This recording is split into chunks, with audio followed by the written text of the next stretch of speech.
దేవుని ఘనమైన శ్రేష్టమైన పరిశుద్ధ నామమునకు మహిమాస్తుతి ప్రభావములు కలుగునుగాక. బాగున్నారా?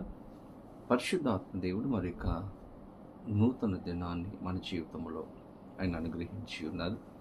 ఈ నూతన దినములో ఒక నూతనమైన వాగ్దానము ద్వారా మనతో మాట్లాడాలని, మనలను బలపరచాలని, మనలను ధైర్యపరచాలని ప్రభు ఆశపడుతూ ఉన్నారు. ఈరోజు మీరందరూ కూడా ప్రార్థనాపూర్వకముగా ప్రభు సిద్ధపరిచిన వాగ్దానాన్ని పొందుకోవడానికి ఎదురు చూస్తూ ఉన్నారని నమ్ముచూ ఉన్నాను. దేవుని బిడ్డలారా, ఈ యొక్క కార్యక్రమాన్ని మీరు సబ్స్క్రైబ్ చేశారా? ఒకవేళ చేయకపోతే సబ్స్క్రైబ్ చేయండి. ఇంకా అనేక మందికి, మీ స్నేహితులకు, బంధువులకు ఈ యొక్క కార్యక్రమమును, ఈ యొక్క అనుదిన ధ్యానములను పరిచయం చేయాలని ప్రభు పేరట మిమ్మలను కోరుతూ ఉన్నాను. అలాగే ఈ పరిచర్యల కొరకు మీరు మీ యొక్క అనుదిన ప్రార్థనలో జ్ఞాపకం చేసుకోండి. ఈరోజు ప్రార్థన చేసుకొని ప్రభు సిద్ధపరిచిన వాగ్దానమును పొందుకుందాం. తలలో వంచండి, ప్రార్థన.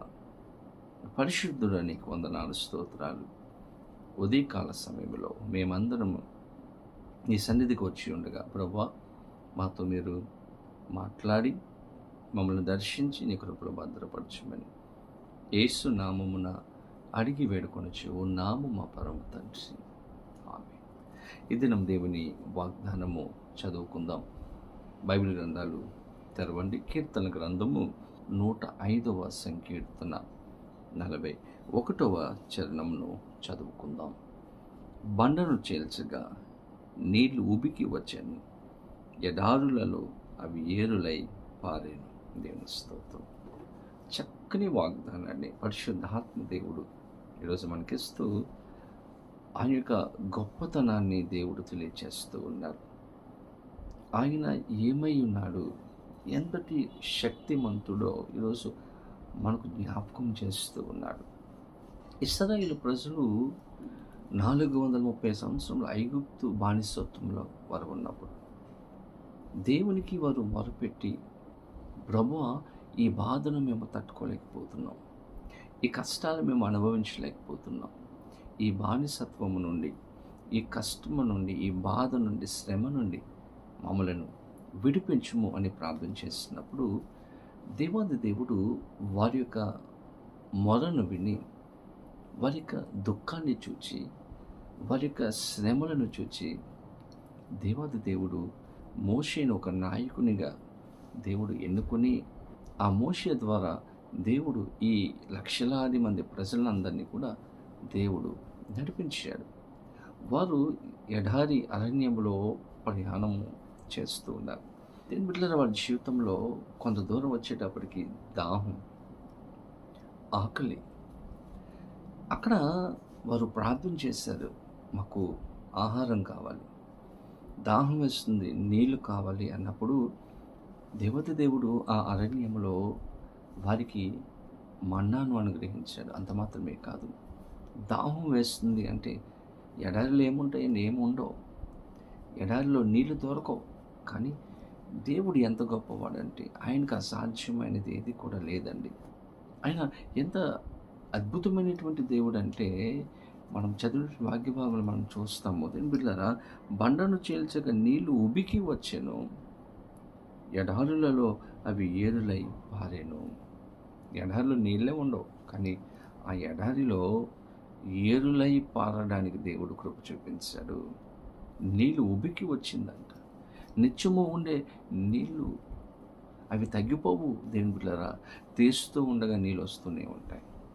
అంత అద్భుతమైనటువంటి కార్యాన్ని దేవుడు ఎడారి ప్రాంతంలో దేవుడు చేశాడు. ఎండిన స్థితిలో పచ్చదనమే లేదు. ఎడారి అనుభవంలో ఉన్నటువంటి ఈరోజు మన జీవితంలో కూడా దేవుడు అద్భుతం చేయగలడు. ఎడారిలో ఏరులై పారే నీళ్లను దేవుడిస్తే ఎండిపోయిన నీ స్థితిని కూడా ఆయన మార్చగలడు. వాడిపోయిన నీ బ్రతుకును కూడా ఆయన మార్చగలడు. ఏ యొక్క అవసరమైతే నీ జీవితంలో ఉందో, ఏ సమస్య అయితే నీ జీవితంలో ఉందో, ఈరోజు ఈ కార్యం జరిగితే బాగుండు అని అనుకుంటున్నారు కదా, ఆ కార్యాన్ని చేయడానికి దేవుడు ఆశపడుతూ ఉన్నారు. ఇశ్రాయేలు ప్రజలకు మన్నానిచ్చినటువంటి దేవుడు, ఇశ్రాయేలు ప్రజలకు ఎడారిలో దాహాన్ని తీర్చినటువంటి దేవుడు, నీ అవసరాన్ని కూడా దేవుడు తీర్చగలడు. నమ్మండి, ప్రభువుకు అసాధ్యమైనది ఏదీ లేదు, సమస్తము కూడా సాధ్యమే. మనము నమ్మగలిగితే మార్తతో దేవుడు అంటున్నాడు, దేవుని మహిమను చూస్తాం, దేవుని కార్యాలను చూస్తాం. కాబట్టి నమ్మండి, దేవుడు నీ స్థితిని మార్చగలడని, దేవుడు నీ జీవితంలో అద్భుతం చేయగలడని నమ్మగలిగితే ఈరోజు నీకు అసాధ్యమైనటువంటి కార్యమును సాధ్యపరిచి, నేను తృప్తిపరిచి, నేను ఆశీర్వదించగలిగినటువంటి గొప్ప దేవుడుగా అని ఈరోజు ఉండబోతున్నాడు. అటువంటి కృప పరిశుద్ధాత్మ దేవుడు ఈ వీడియో చూస్తున్న ప్రతి బిడ్డకు అనుగ్రహించి సహాయము చేయనుగాక. ఆమె ప్రార్థన. పరిశుద్ధుడా, నీకు వందనాలు, స్తోత్రాలు. ఉదయకాల సమయంలో మాకిచ్చిన శ్రేష్టమైన వాగ్దానమును బట్టి మీకు వందనాలు. ఎడారి ప్రాంతంలో ఇశ్రాయేలు ప్రజలు పోషించావు, ఆహారం ఇచ్చావు, దాహాన్ని తీర్చావు నాయన.